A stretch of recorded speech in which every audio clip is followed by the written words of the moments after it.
Hi there, ये STS630 research methods की short lecture series का लेक्चर नंबर 19 है। इस लेसन के अंदर आपको मेन पॉइंट्स करवाए जाएंगे और ये स्लाइड्स भी आपसे शेयर की जाएंगी। तो इसमें जो मेन टॉपिक है वो है रिसर्च डिज़ाइन एलिमेंट्स।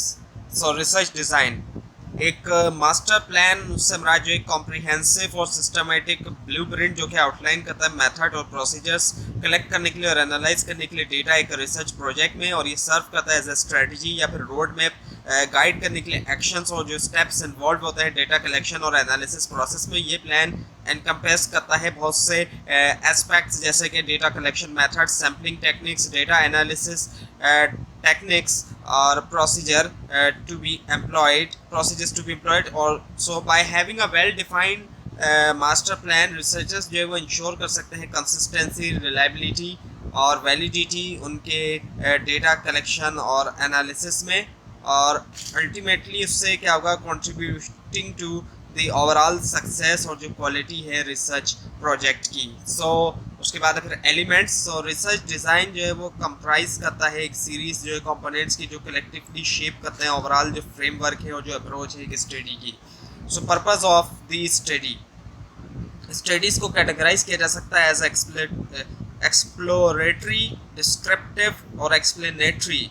जबकि एक रिसर्च जो है has already extensively explored the topic, it is unlikely to be classified या फिर classified as exploratory. In such cases study can either be descriptive या एक्सप्लेनेटरी। डिस्क्रिप्टिव स्टडीज़ फोकस करती हैं provide करने के ऊपर detail information about who, what, when, where और how much of a phenomena. दूसरी तरफ एक्सप्लेनेटरी स्टडीज़ का एम होता है अनकवर करना जो अंडरलाइंग प्रोसेस है और मैकेनिज्म है, seeking to explain the relationship or understand the why behind observed pattern. So in summary, while present study cannot be considered exploratory, it can fall into categories of either descriptive या explanatory depending whether its main focus जो है वो describe करना variables और उनके relationship या फिर explain करना underlying process और जो mechanism है behind those relationships. So purpose determines how rigorous the study will be. So within the category of explanatory studies दो main purpose को identify किया जा सकता है, co-relational और causal। co-relational studies का एम होता है आइडेंटिफाई करना, अंडरस्टैंड करना फैक्टर जो कि एसोसिएट होते हैं एक स्पेसिफिक प्रॉब्लम या फिनोमेना से। they examine the relationship variables के दरमियान and explore the extent of their associations. Co-relational studies provide करती हैं valuable insights into the pattern और connection जो है variables के दरमियान, लेकिन establish नहीं करती cause और effect relationship। और causal studies जो है दूसरी तरफ seeks to establish a definite cause and effect relationship जो है variables के दरमियान, and these studies are go beyond identifying association and strive to demonstrate the changes in one variable directly cause changes in another. So causal studies के अंदर अक्सर जो वो involve होता है एक्सपेरिमेंटल डिज़ाइन जहाँ पर एक वेरिएबल मैनिपुलेट होता है while controlling for other factors. Unit of analysis.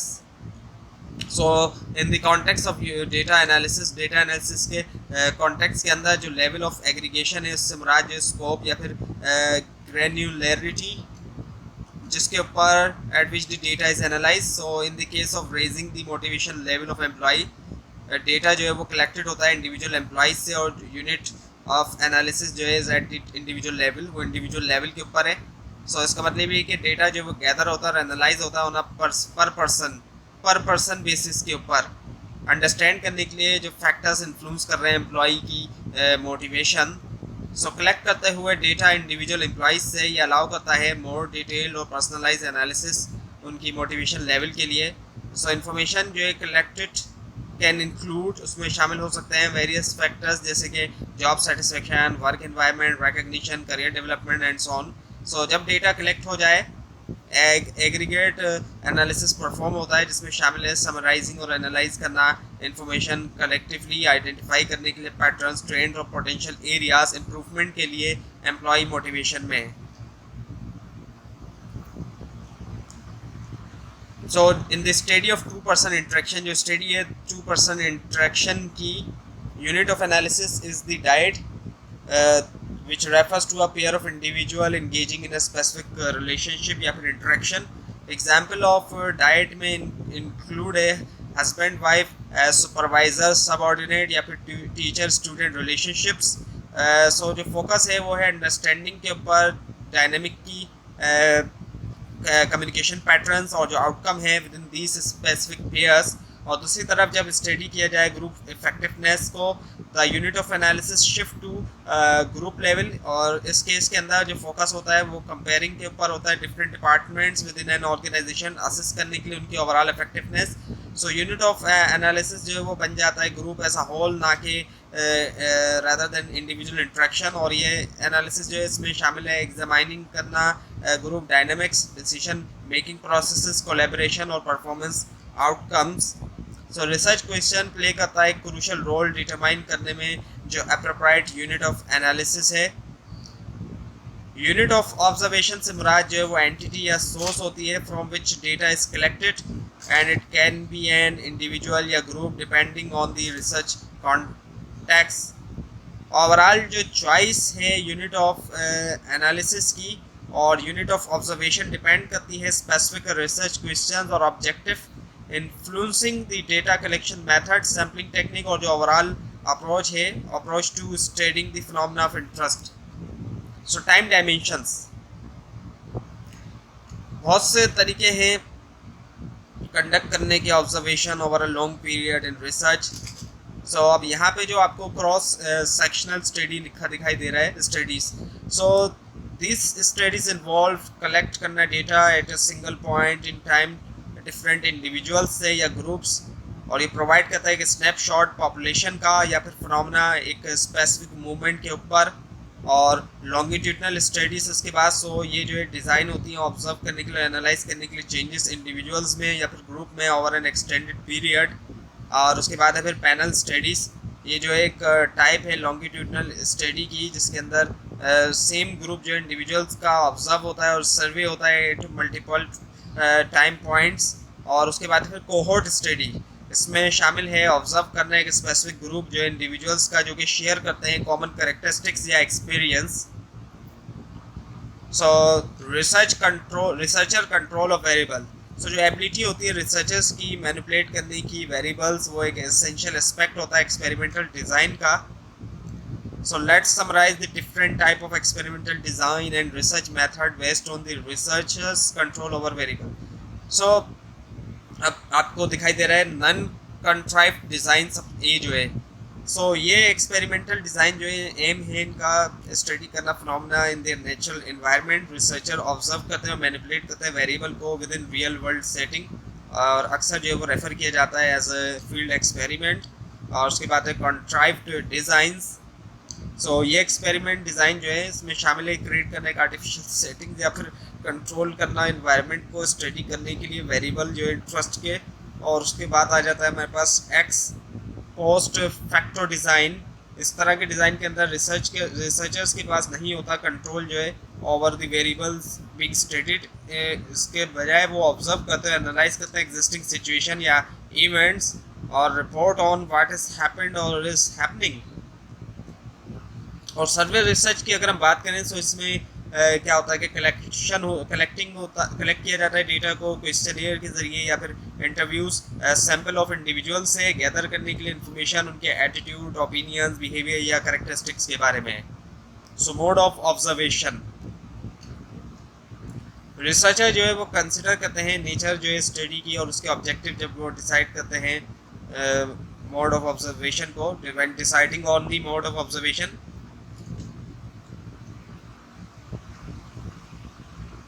सो अगर बात की जाए क्वालिटेटिव या क्वांटिटेटिव की, सो चॉइस जो है मोड ऑफ ऑब्जर्वेशन की वो डिफ़र कर सकती है based on whether the study is quantitative और क्वालिटेटिव.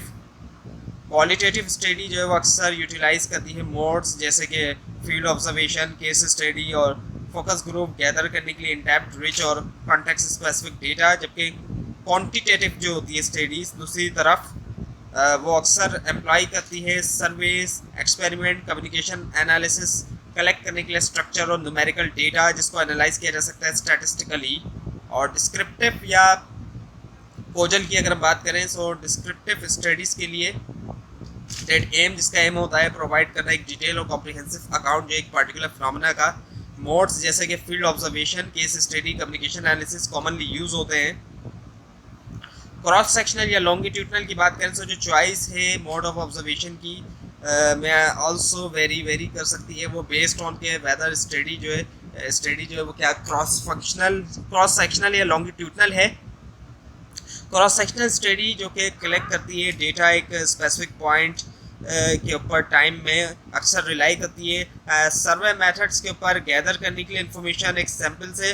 लॉन्गिट्यूडनल स्टडीज़ जो कि ट्रैक करती है changes over N extended period, उसमें शामिल हो सकता है एक कॉम्बिनेशन जो है मोड्स का जैसे कि सर्वे, फील्ड ऑब्जर्वेशन या कम्युनिकेशन एनालिसिस।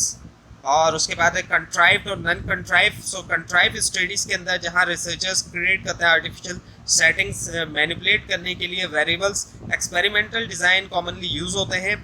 एक्सपेरिमेंट अलाउ करता है रिसर्चर्स को कि कंट्रोल करें और मैनिपुलेट करें वेरिएबल्स को वाइल ऑब्जर्विंग देयर इफेक्ट्स। और नॉन कंट्राइव स्टडीज़ जो जिसका एम होता है अंडरस्टैंड करना फिनोमेना नेचुरल सेटिंग्स में अक्सर जो है वो एम्प्लॉय करती है मोड्स जैसे कि फील्ड ऑब्जर्वेशन, केस स्टडी या कम्युनिकेशन एनालिसिस गैदर करने के लिए डेटा को रियल वर्ल्ड कॉन्टेक्स्ट में। सो सैम्पलिंग डिज़ाइन, सैम्पलिंग के अंदर शामिल है सिलेक्ट करना एक सबसेट जो है एलिमेंट्स का पॉपुलेशन से गैदर करने के लिए डेटा और ड्रॉ करना कंक्लूजन इंटायर पॉपुलेशन के बारे में। सो जो कुछ अहम चीज़ें हैं, अहम पॉइंट्स हैं उसमें पॉपुलेशन एलिमेंट है पहला।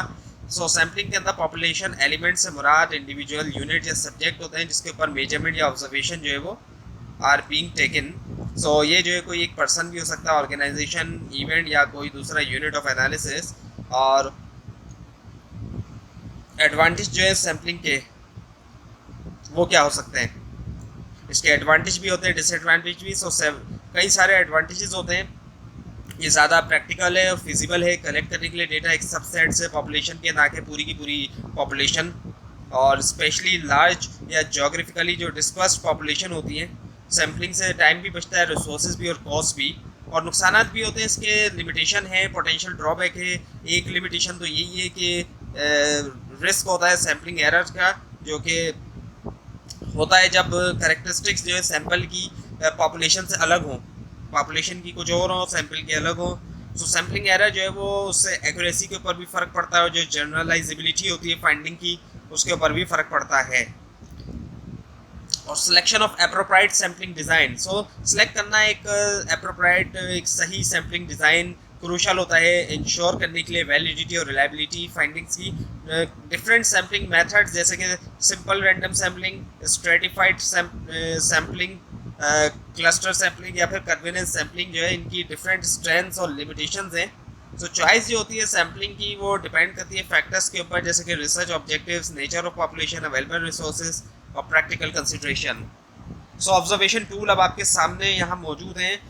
कई सारे टूल्स हैं जिनमें क्वेश्चनियर्स आए और इंटरव्यू स्केड्यूल है, इंटरव्यू गाइड भी है, चेकलिस्ट है। और सो रिसर्चर जो है वो स्पेसिफाई करेंगे इंस्ट्रूमेंट को along with the justification of its एप्रोप्राइटनेस।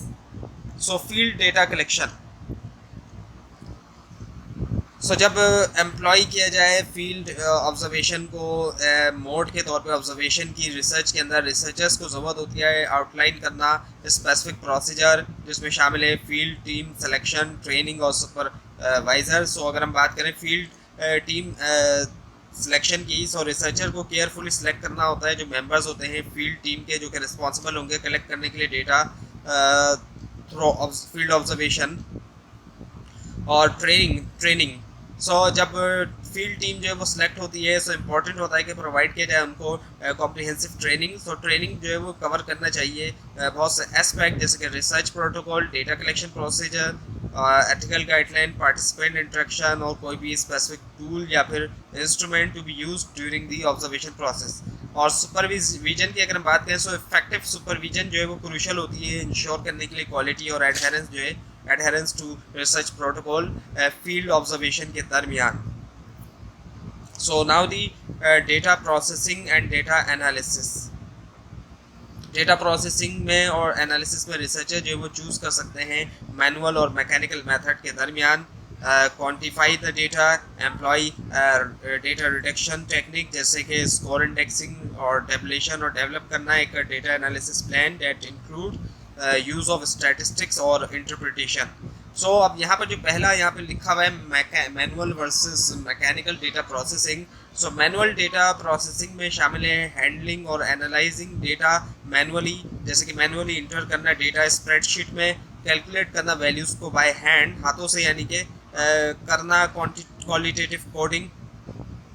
और मैकेनिकल डेटा प्रोसेसिंग दूसरी तरफ जो है इसमें क्या है कि यूज़ करना कंप्यूटर सॉफ्टवेयर या ऑटोमेटेड टूल्स प्रोसेस करने के लिए, एनालाइज करने के लिए डेटा।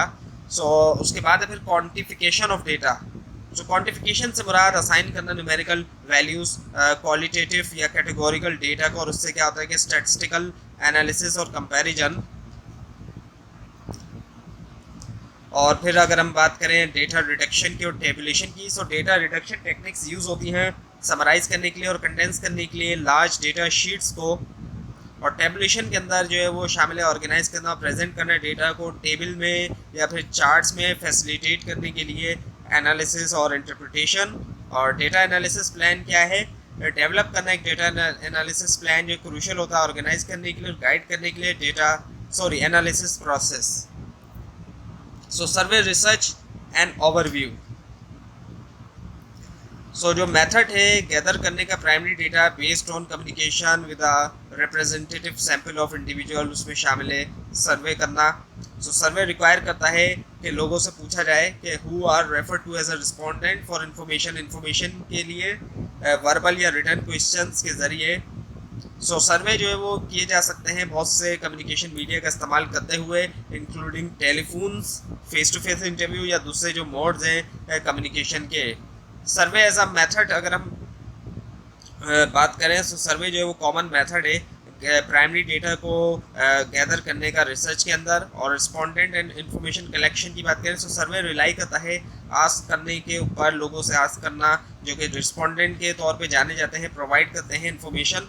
और कम्युनिकेशन मीडिया की बात की जाए सर्वे जो है वो किए जा सकते हैं यूज़ करते हुए बहुत सा कम्युनिकेशन मीडिया। टेलीफोन सर्वे के अंदर जो है वो कलेक्ट किया जाता है डेटा को टेलीफोनिक इंटरव्यू के ज़रिए। फेस टू फेस सर्वे में डायरेक्ट इंटरेक्शन होता है रिस्पोंडेंट्स के साथ, यूज़ किया जाता है कि स्ट्रक्चर क्वेश्चनर। और दूसरे जो मीडिया है जैसे कि ऑनलाइन सर्वेज या मेल सर्वे भी यूज़ किए जा सकते हैं, डिपेंड करता है एक्सेसिबिलिटी और जो प्रेफरेंस होती है कि टारगेट जो ऑडियंस है उसकी क्या प्रेफरेंस है।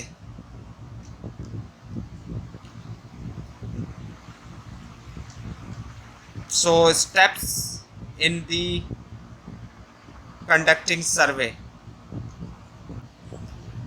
रिसर्चर्स जो है वो फॉलो करते हैं एक डिडक्टिव अप्रोच, शुरुआत करते हैं थ्योरेटिकल या अप्लाइड रिसर्च प्रॉब्लम से और एंड होता है एम्पेरिकल मेजरमेंट और data analysis. So 6 broad steps. So पहला जो है वो क्या है, decide on type of survey.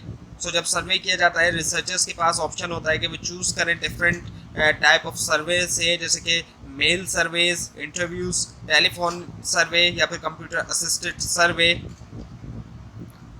So type of सर्वे जो होता है रिसर्चर जो है वो चूज़ कर सकते हैं different type of survey based on their specific research need, जो उनकी स्पेसिफिक रिसर्च की नीड्स और जो कॉन्स्टेंट्स हैं। और इंस्ट्रूमेंट डेवलपमेंट की अगर बात की जाए